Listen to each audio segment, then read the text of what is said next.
Баршаңызға қайырлы күн, құрметті YouTube арнамның көрермендері. Бүгін сіздермен үй жағдайында керемет болып шығатын глиссияны дайындаймыз.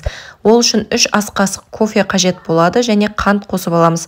Кез келген кофе пайдалана берсеңіздер болады және қайнап тұрған су қосып аласыздар. Міндетті түрде қайнап тұруы қажет, сонда біздің қантымыз да кофеміз де жақсы еритін болады.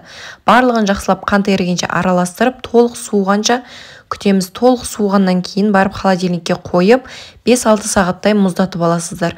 Мұздағаннан кейін кез келген осындай ыдыстарыңызға кофемізді толтырмай құйып аласыздар да үстінен енді мороженныйымызды саламыз. Мен мороженныйды бірден салып жерген жоқпын, осындай зигзаг насадканы пайдаландым.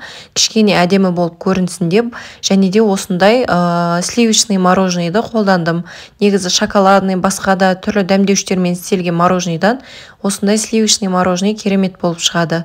Осылай көріп тұрғандарыңыздай формамызға салып, мороженныйымызды барлығын салып шықты. Мороженныйды да қатты толтырмайсыздар.